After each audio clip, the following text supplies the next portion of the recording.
Disclose नहीं करना चाहिए थी फिगर, लेकिन आज हमें करने पड़ रहे हैं in the interest of general public. लोगों को भी पता लगे, मीडिया को भी लगे कि हो क्या रहा है। पिछले कल जब 9 और 10 का एक आंकड़ा हमारे समक्ष आया था, आज कंपनी ने उससे हटके जो इनके सीईओ यहाँ पे मीटिंग में आए, वो 9:30 और 10 का उन्होंने एक नया फ्रेट हमारे सामने रखा जो 8:30 और 10 का, जो कि पिछले कल से भी कम है। तो ये बड़े खेद का विषय है कि कंपनी यहाँ लोगों के साथ एक खेल खेल रही है और लोगों को एक यहाँ पर परेशानी खड़ी करना चाहती है हमारे इलाके में, दाड़ाघाट में और बरमाना में, पूरे हिमाचल के लोगों में। क्या आपने क्या प्रपोज किया था? हमारे जो रेट है, हमारा अपना फार्मूला था, उस फार्मूले से हम पीछे गवर्नमेंट के कहने पे पिछले कल आए थे। हमने 10 रुपए 70 पैसे जो सब डिवीजन का रेट था अल्ट्राटेक का, वो एक कंप्रोमाइजिंग रेट था। हमने उस पर कहा था कि ठीक है, सब डिवीजन में जब एक फ्रेट बना है तो कम से कम वो दे दीजिए हमें। उस पर बातचीत चल रही थी, लेकिन उस पर भी आज ये उस पर भी स्टैंड बाय नहीं किया, उसको भी देने के लिए तैयार नहीं। अब क्या करेंगे सर, क्या कदम रहेगा? क्योंकि अभी तो चला है, वो जारी रहेगा और इस आंदोलन को मजबूती प्रदान करेंगे और कंपनी के पूरे हिमाचल प्रदेश में जो इलीगल एंट्रेंस इनकी हो रही है ओवरलोडिंग की, उसको भी रिस्ट्रिक्ट करेंगे। गवर्नमेंट को पकड़वाएंगे, उन गाड़ियों को सीज करवाएंगे, इंपाउंड कराएंगे, उनके चलान कराएंगे और भी क्या हो सकता है कोर्सिव स्टेप, उसके ऊपर भी हम विचार करेंगे। इससे सोल्यूशन नहीं निकलता है, क्योंकि लगातार ये बताया जा रहा है कि जो ऑपरेटर्स हैं वो अपनी किस्त नहीं दे पा रहे हैं। बहुत सारे लोगों का, मैक्सिमम लोगों का लाइवलीहुड इससे अफेक्ट हो रहा है और भी बहुत सारे प्रॉब्लम से गवर्नमेंट का भी रेवेन्यू लॉस हो रहा है। तो आपको क्या लगता है कि क्या सोल्यूशन इसका निकल सकता था? और कोएर्सिव आपने कहा कि और भी ज़्यादा मेजर्स आप लेंगे, उसमें क्या क्या चीजें कोर्सिव स्टेप्स होंगे वो हम मीडिया के सामने डिस्क्लोज नहीं कर सकते, वो हमारी एक रणनीति का, स्ट्रेटेजी का एक पार्ट एंड पार्सल है। लेकिन जो हमारे साथ दूसरे फाइनेंशियल हमारे साथ जो इम्प्लीकेशन जाएगी वो हमें उसी को मीट आउट करना होगा। इसमें गवर्नमेंट और कोई कुछ नहीं कर सकता, वो हम सफ़र कर रहे हैं और हम उसको कैसे मीट आउट करना है उसके हम दूसरे पहलुओं पे भी विचार करेंगे। लेकिन हिमाचल में अडानी की एंट्री इतनी आसान नहीं है सर, इस बात को अडानी समझ ले।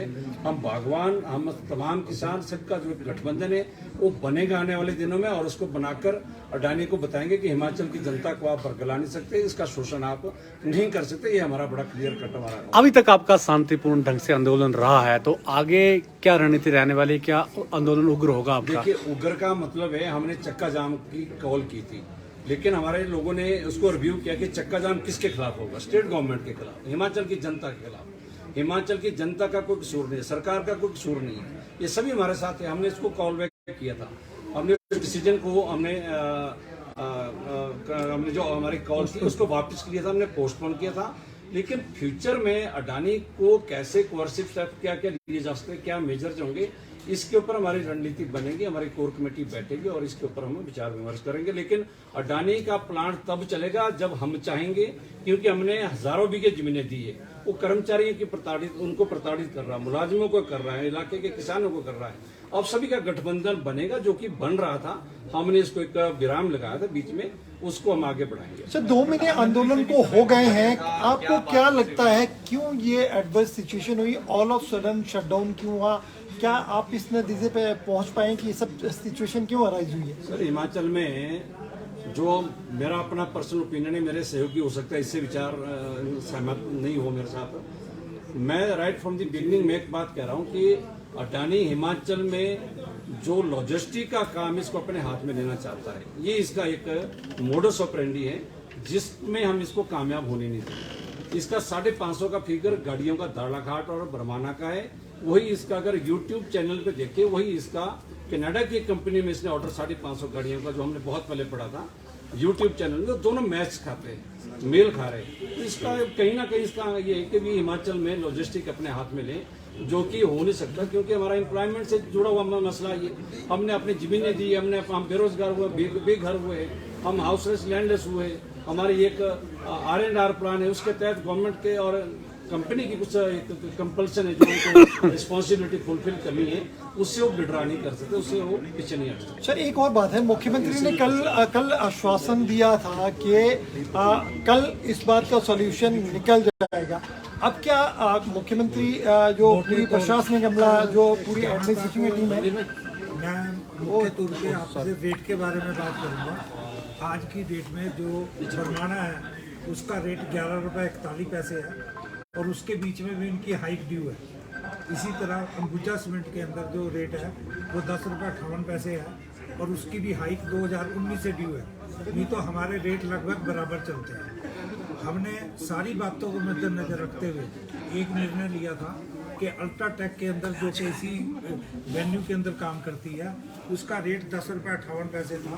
पर हम ये जो अडानी ग्रुप एक भ्रम फैला रखा है कि ट्रांसपोर्टर ज़बरदस्ती कर रहे हैं या अपनी मर्जी से काम कर रहे हैं या रेट अपनी मर्जी से करते हैं, ऐसा कुछ नहीं है। ये I want to make this thing very much clear. We are working under an agreement. हम लोग एक जो एग्रीमेंट के तहत काम कर रहे हैं, इसी वजह से अल्ट्राटेक ने अभी जो 3 रुपये डीजल हिमाचल सरकार ने भी बढ़ाया था उसकी एवज में 10 रुपये 58 पैसे से बढ़ाकर अल्ट्राटेक का रेट 10 रुपये 71 पैसे अभी कर दिया गया है। उसी बात को मद्देनजर रखते हुए हमने अडानी ग्रुप को भी यही ऑफर दे दी थी कि 10 रुपये 71 पैसे पे हम बरमाना के अंदर भी, जबकि बरमाना के अंदर लॉस बड़ा सीरियस है क्योंकि वो 11 रुपये 41 पैसे पे काम कर रहे थे, डाला घाट 10 रुपये 58 पैसे पे काम कर रहा था।